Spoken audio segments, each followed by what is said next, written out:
We have news about prom, and hopefully it's not raining on prom night, an update on Operation Rice Bowl, it's almost time to request classes for next year, and a look at weekend sports, all coming up next on the Panther Morning News.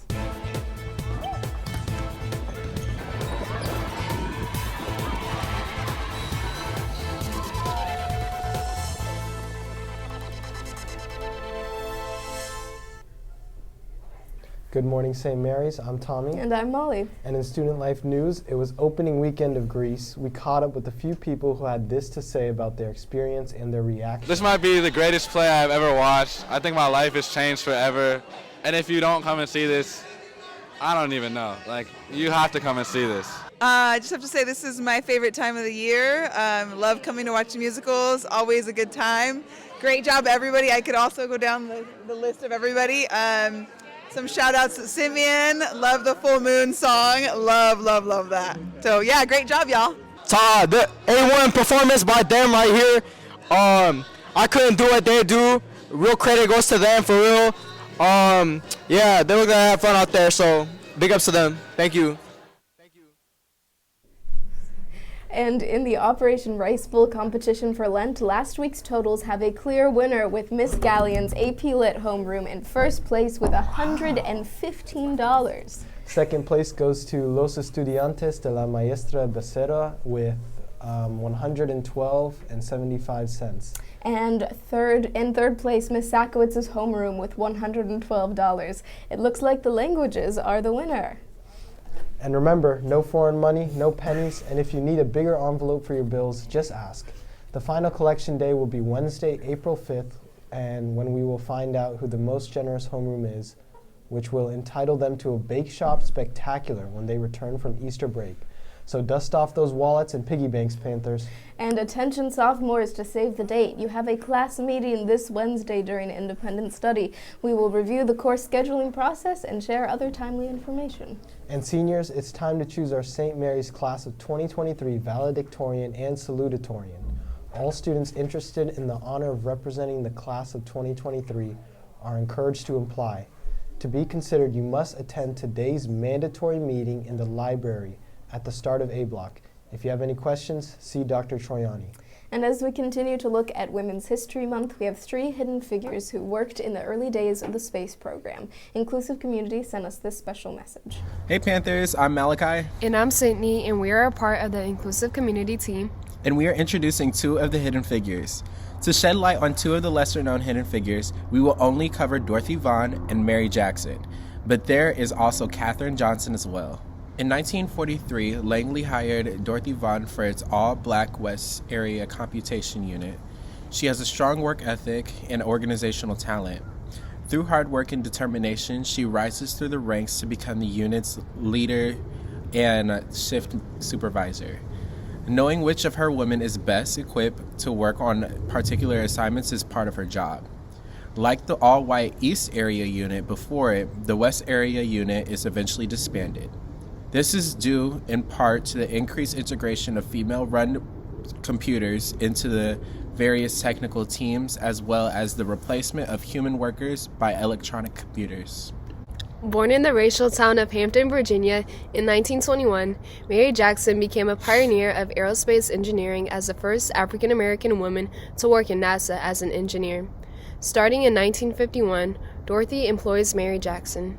Jackson was a member of the West Computers, a group of African-American female mathematicians that made up the NACA's West Area Computing Section. The woman contributed information that was eventually crucial to the U.S. space program's early success. At the time, African-American employees had to use separate restrooms and cafeteria areas since NACA was still segregated. Thank you for listening. We strongly encourage you to seek information on Katherine Johnson, the 3rd hidden figure. Now back to announcements.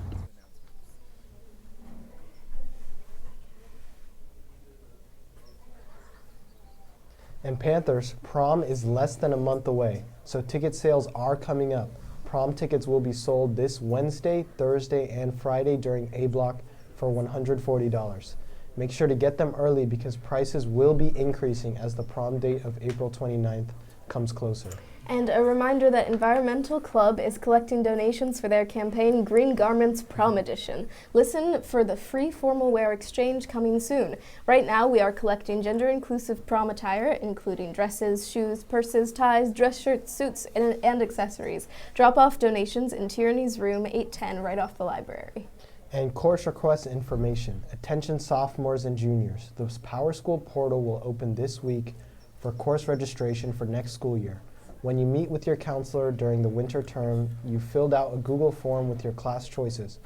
Please check your email for the completed form so you have that information ready to go and can register for your courses.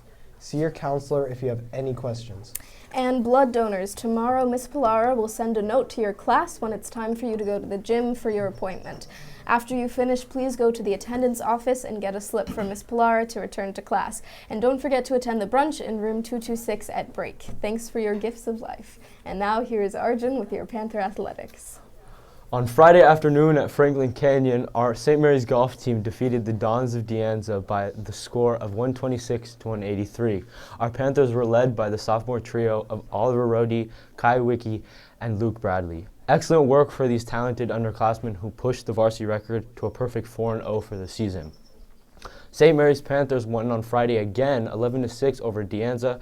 Margot and Faith both went for 4 for 4. Milani and Taylor both added 3 hits apiece, while Aaliyah had a quality start, striking out 9 in 5 and 1/3 innings. Aofi closed it out to get the win. And Friday night, the boys volleyball team won a solid 3-1 matchup at Vallejo. Brandon Sanchez threw 4 innings and struck 6 hitters while giving up 2 runs, and Eli Fogelman threw 3 innings and struck out 7 to close out the 6-2 win over Encino. Marley Filson went 2 for 3 with a double and 2 runs batted in, and Max B.A. went 3 for 3 with a double and 1 run batted in.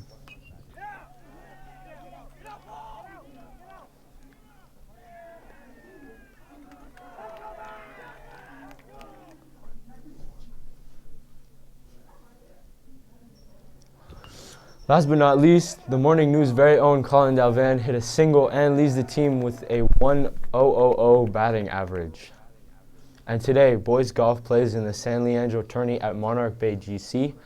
They have an 11:25 early dismissal. Softball is here again at Grady Park hosting Berkeley High. Swim and dive travels to Pinot Valley. And finally, boys volleyball hosts the Cougars of Albany this evening at Hagler Court. And one late addition to today's schedule, the varsity baseball team plays at Albany with a 4 p.m. first pitch. That's it for sports. Now back to Tommy and Molly. Thanks, Arjun, and a very happy birthday today to Maya Brockstead And Audrey Varner. Happy birthday from all of us to you. We wish you happy birthday so we can party too. Hooray! And here's today's menu for the Shea Cafe.